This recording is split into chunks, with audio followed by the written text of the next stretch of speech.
Tenemos ahora la intervención del presidente de Sintra Carbón, el señor Jaime López, quien nos va a hablar también de esa perspectiva de toda persona que ha laborado y ha trabajado desde adentro en esas empresas con las cuales se ha trabajado la minería en el país. Esperamos escucharle.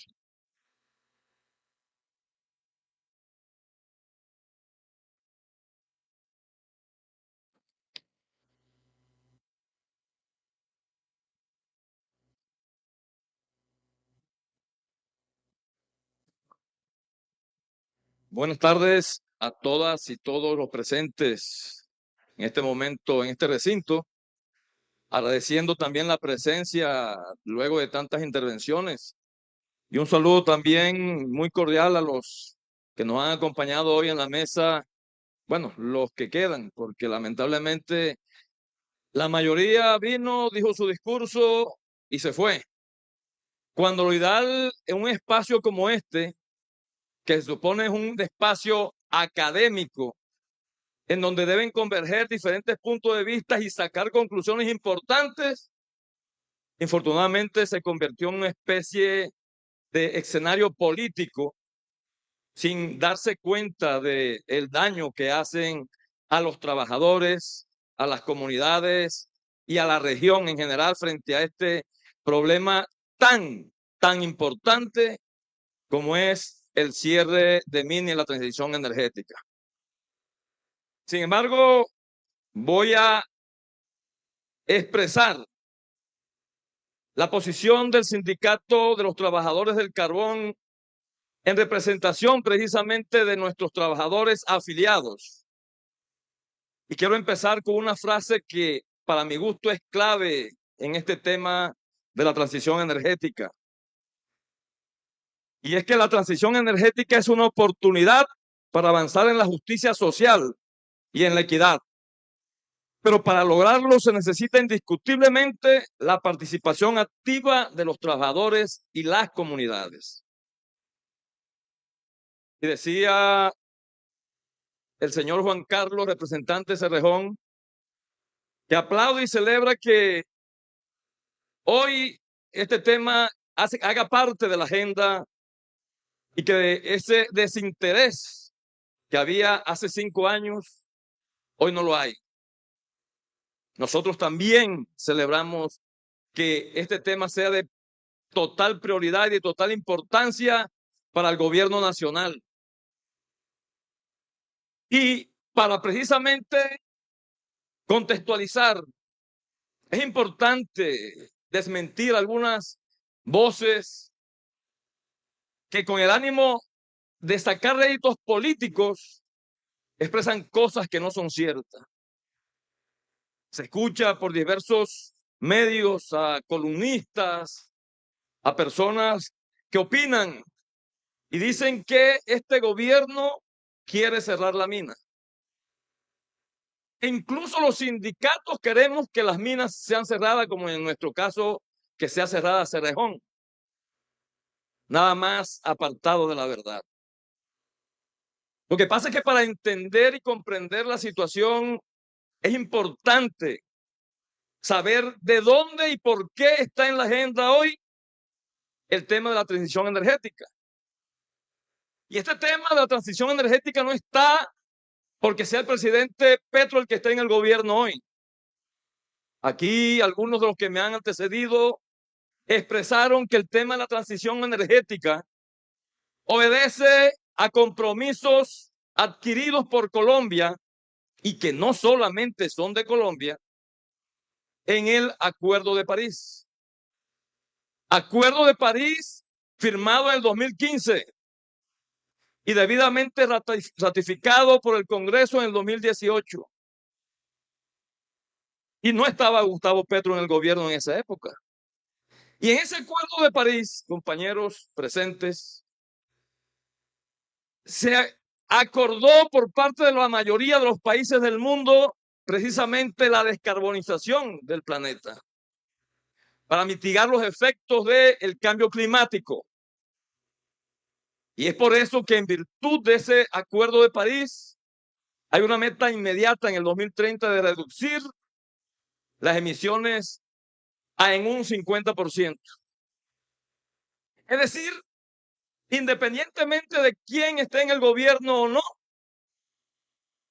el mundo está girando hacia la transición energética. Y voy más allá, no es porque lo diga únicamente el presidente o el gobierno. El año pasado tuve la oportunidad de estar en la Asamblea General de Accionistas de Glencore, en Suiza.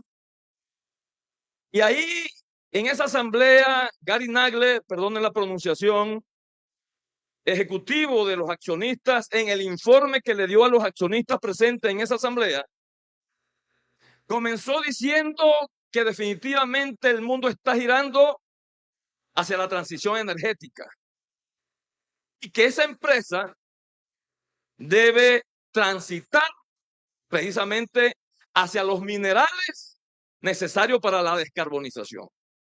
Uno de ellos, el cobre, como lo señaló el compañero de la empresa Max. Obviamente aquí no dijeron eso porque la intención de muchos era más política que realmente abordar el problema.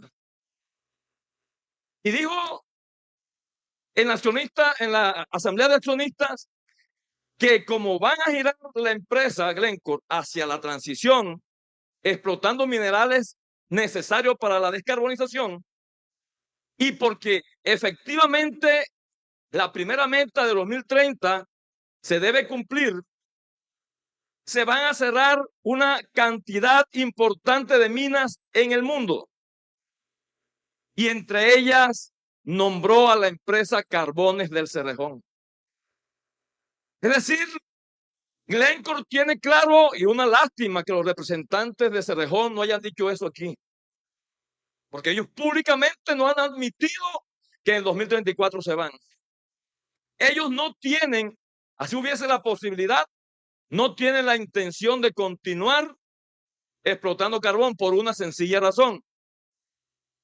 A medida que se va disminuyendo el consumo de carbón, como está sucediendo hoy, es claro que va a haber menos compradores y por ende algunas empresas que no sean competitivas desaparecerán del mercado. Hoy, precisamente Cerrejón y Drummond este año han reducido considerablemente las metas de producción. Y esas metas de producción no se han reducido por efectos o consecuencias de las políticas del gobierno.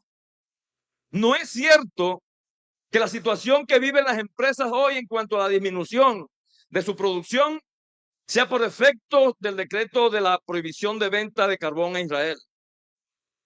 Miren, desde hace 10 años hasta acá, en 2014 Colombia vendía más de 7 millones de toneladas de carbón. El año 2024 se vendieron 850 y pico de mil de toneladas y ha venido en decrecimiento desde el 2014 hasta allá. Es decir, eso no ha sido consecuencia del gobierno por la emisión de dicho decreto. Y además, la reducción de la producción tanto en Drummond como en Cerrejón obedece a que básicamente el consumo de carbón en el mundo se ha reducido y otra parte, los mercados se han trasladado.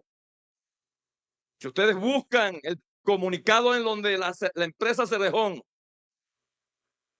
anunció que este año reduciría la producción de carbón, las metas planeadas, ahí dice claramente que lo hace porque el mercado está difícil, ha disminuido, pero que además, por efecto del traslado de los mercados del carbón hacia Asia, hace que esto encarezca los fletes y muchas empresas compradoras le compran a empresas cercanas.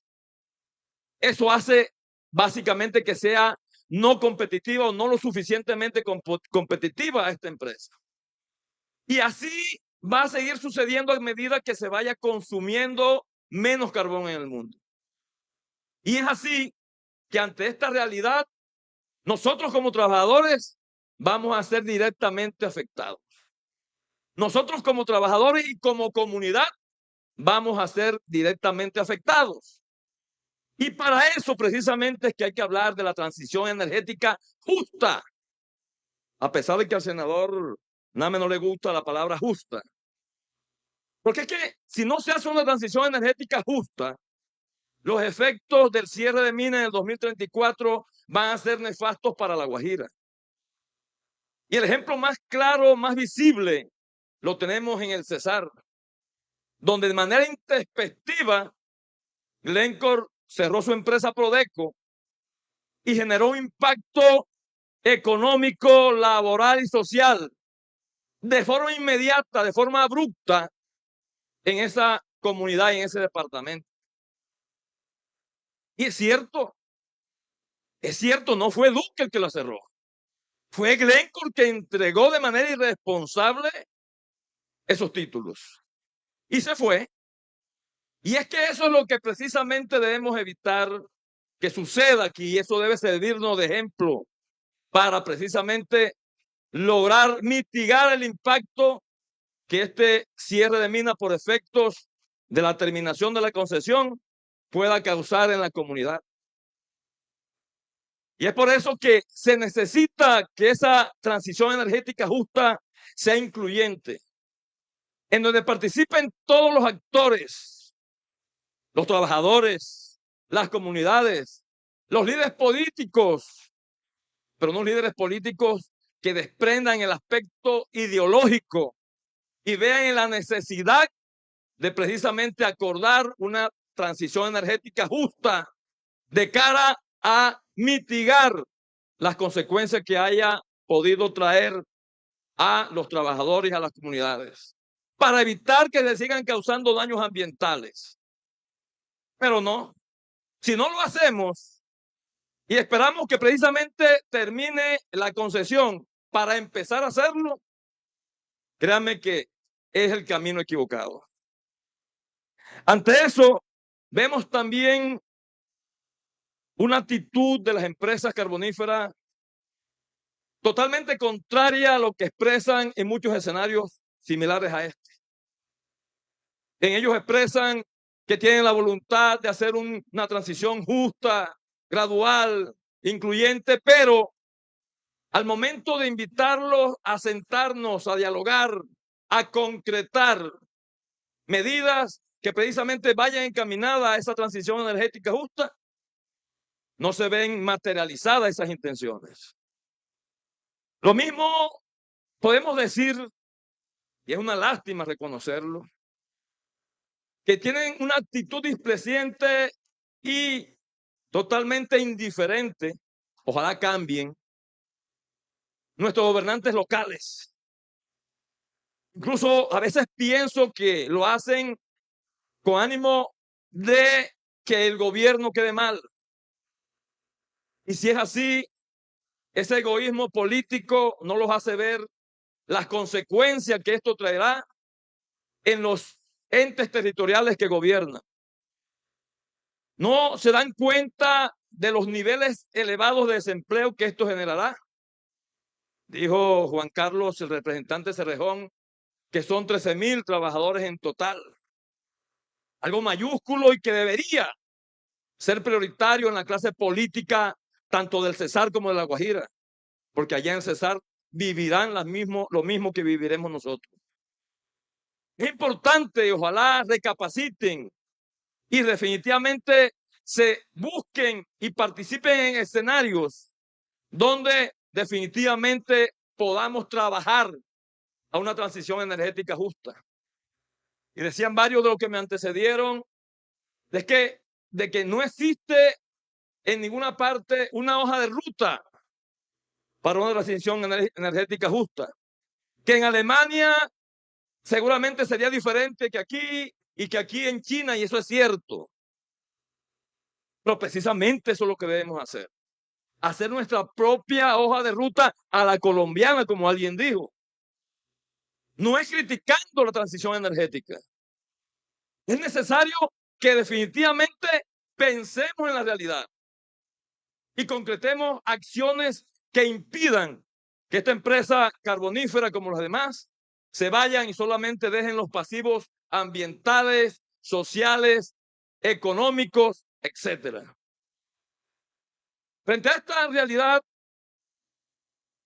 nosotros como Cintra Carbón, a pesar de que no se ha podido aún materializar las acciones más concretas y mayúsculas frente a este tema, hemos logrado gestionar con organismos internacionales la realización de algunos proyectos que ayuden precisamente a prepararnos como trabajadores, a prepararnos como comunidad frente a la latente transición energética y ante el latente cierre de minas.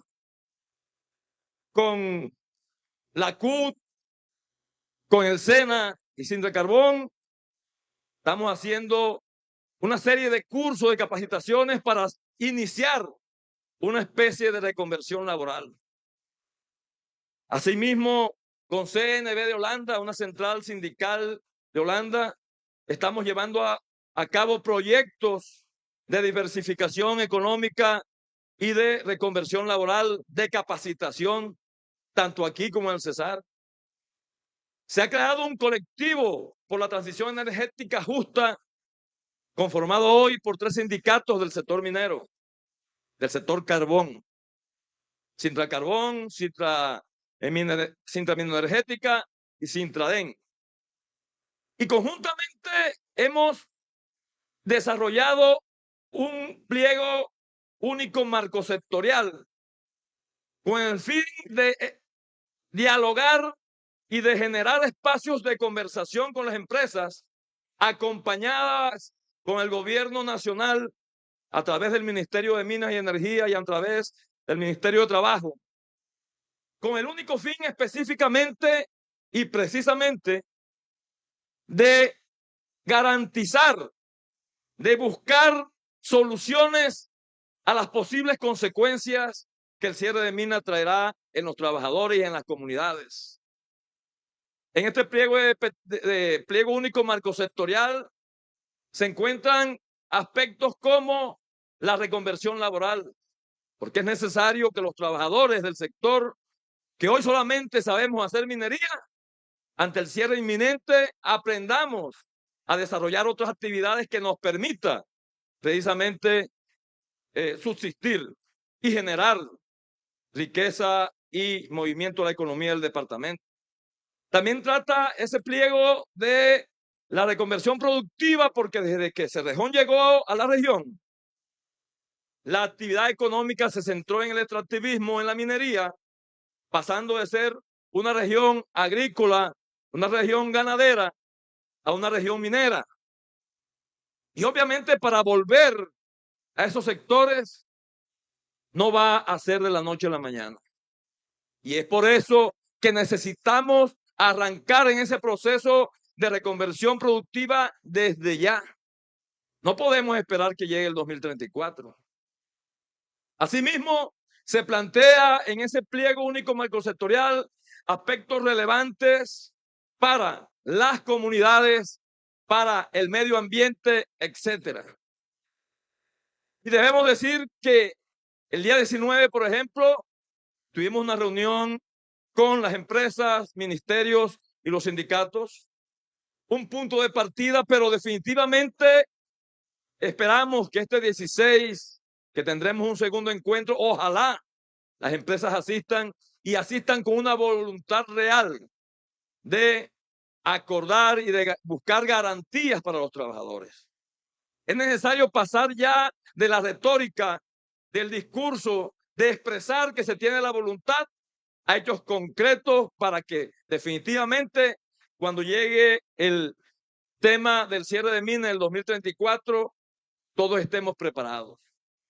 No podemos esperar que esto llegue, o más bien que la fecha del 2034 en febrero, para ser más exacto, llegue sin que aún estemos organizados, de que estemos con todas las garantías acordadas con la empresa, con el gobierno, incluso con la comunidad internacional. Muchos dirán, pero ¿por qué las empresas tienen que responder después que se vayan? es que las empresas, en este caso Carbones del Cerrejón, tienen una obligación moral con los trabajadores y con las comunidades. Y esa obligación moral con las comunidades y con los trabajadores pasa porque a través de los años estas empresas se han llevado de las entrañas de nuestra región unas riquezas incalculables. Sí, que ha pagado salarios, que ha hecho obras sociales, etcétera, etcétera. Pero eso no basta, porque el daño ambiental que ha hecho, las enfermedades que le produce la minería a los trabajadores, a las comunidades, tienen que ser de una u otra manera compensadas y debe responder Cerrejón aún después que esta empresa cierre por lo menos unos años más. Porque también hay algo. Cerrejón, en todo tipo de escenario, como lo hizo en este, expresa todo lo benévola que ha sido y dice, por ejemplo, como lo dijo aquí, que Cerrejón ha entregado al departamento de La Guajira más de 25,000 profesionales, entre trabajadores, hijos de trabajadores y de la comunidad.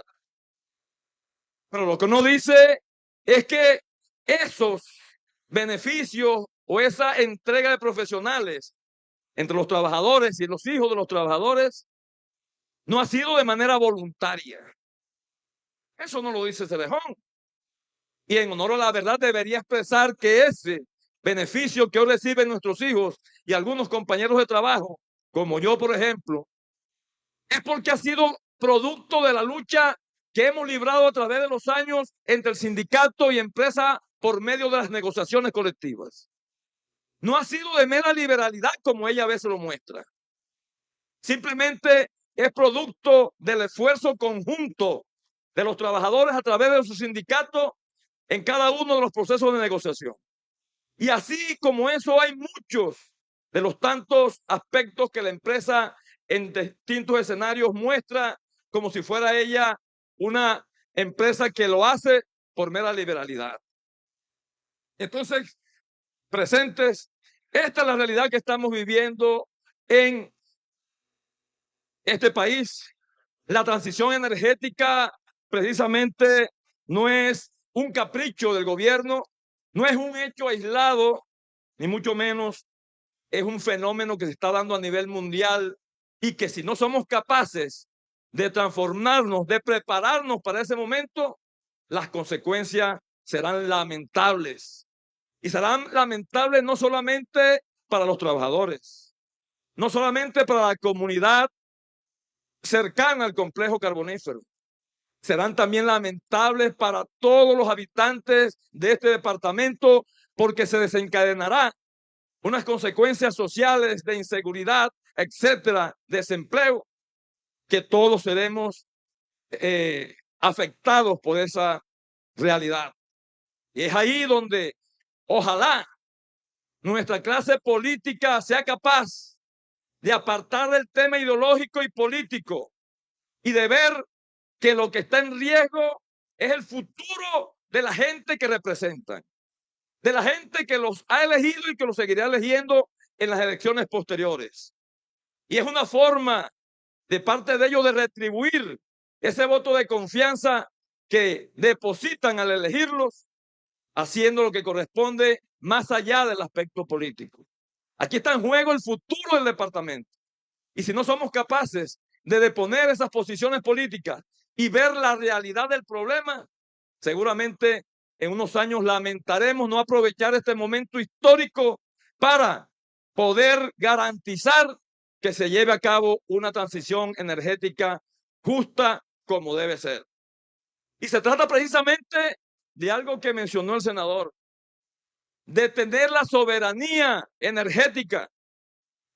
Él dijo de recuperarla, pero no tenemos como país una soberanía energética cuando las dueñas de las empresas, por ejemplo, de energía eléctrica, son multinacionales, no son empresas nacionales. Y así sucesivamente. Y así hemos perdido la soberanía de comunicaciones. Las empresas de comunicaciones son extranjeras. Es decir, soberanía en la práctica es lo poco que tenemos aquí.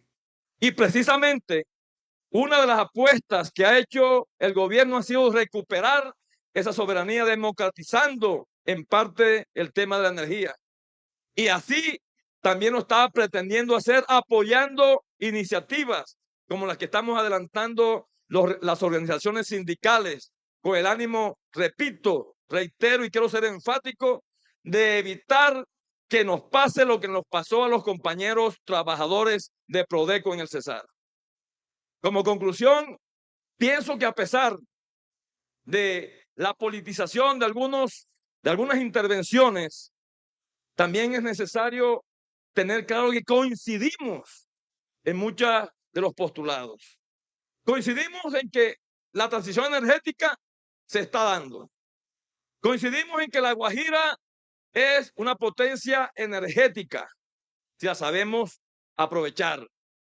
Coincidimos en que definitivamente tenemos que proteger el empleo que, entre otras cosas, no vi esos actores, esas voces, cuando, por ejemplo, en el 2021 en Cerrejón despidieron sin justa causa más de 250 trabajadores. Voces que tampoco vi cuando Prodeco cerró de manera introspectiva e irresponsable sus operaciones en el Cesar. Sin embargo, es el momento de recomponer y no mirar atrás. Es necesario que esos actores políticos miren y busquen en conjunto con los sindicatos, con las empresas, con la comunidad internacional, todo tipo de coordinación en consenso para de una u otra forma, repito, soy insistente, garantizar que los impactos por efecto de la transición energética y por la consiguiente cierre de minas de Cerrejón sea lo menos traumático, sea lo menos impactante para todos los trabajadores, para sus familias y para la comunidad en general. Muchas gracias por escucharnos, compañeros.